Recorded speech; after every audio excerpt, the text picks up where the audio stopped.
اليوم راح نحضروا مع بعضنا مقشر. نجم نعتمد المقشر هذا للوجه، للرقبة، لليدين، للساقين، الكامل الجسم. من أقوى المقشرات اللي لازم تجربيها، من أقوى الوصفات المفيدة، تعطي تنعيم وتغذي البشرة في نفس الوقت. مرحبا بالجميع، إن شاء الله يا رب تكونوا الناس الكل بألف صحة وبألف خير.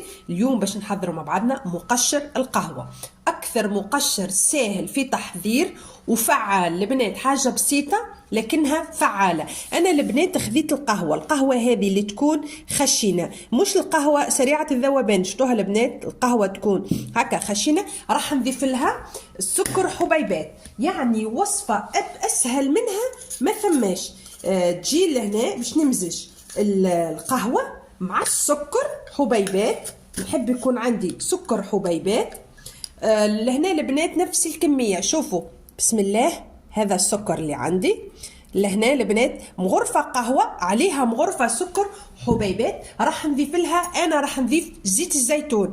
انت اذا تحبي تضيفي زيت اللوز، والا نوع متاع زيت اللي يمشي في الوصفه هو زيت اللوز، والا زيت الجوجوبا، والا زيت جوز الهند. الثلاثه زيوت، الاربع زيوت هذم ينجموا نعتمدوهم في الوصفه. انا راح نعتمد زيت الزيتون في الوصفه، يعني حبيت نحضر لكم وصفه بسيطه، ما حبيتش الوصفة تكون معقدة. بسم الله الرحمن الرحيم.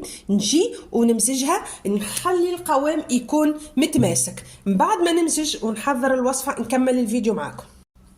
الوصفة حاضرة البنات، يكون القوام هكا البنات، يكون القوام متماسك، ما نحبهاش تكون سايحه. كيف ما تشوفوا لهنا البنات، لهنا تنجمي تطبقي الوصفه كيف ما قلت لك على الوجه، تنجمي تطبقيها للمرفق، للصوابع، فين ما يكون عندك الاسمرار، فين ما يكون عندك اختلاف لون البشره. راهو من اكثر، والله العظيم البنات، من اكثر الوصفات اني ننصحك ما تشريش المقشر للجسم ولا للبشره. من المستحسن انك تحضريهم في البيت بمكونات كيف ما شفتي بساط لكنهم فعاليين. حتى البنايات والنساء اللي عندهم لهنا البنات الاسمرار عاده ما يكون في الرقبه، في الركبه، والا في المرفق. فهمتوا كيف البنات؟ طبقي الوصفه.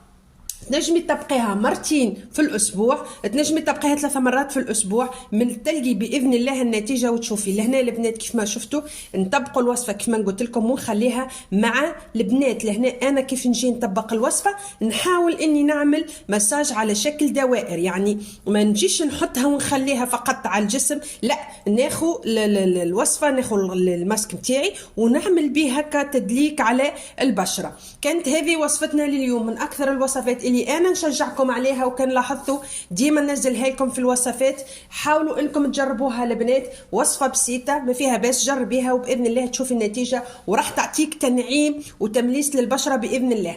دمتم في رعايه الله البنات. اذا عندكم اي اقتراح خلوا لي في التعليق وانا نحاول باذن الله ان نجاوبكم.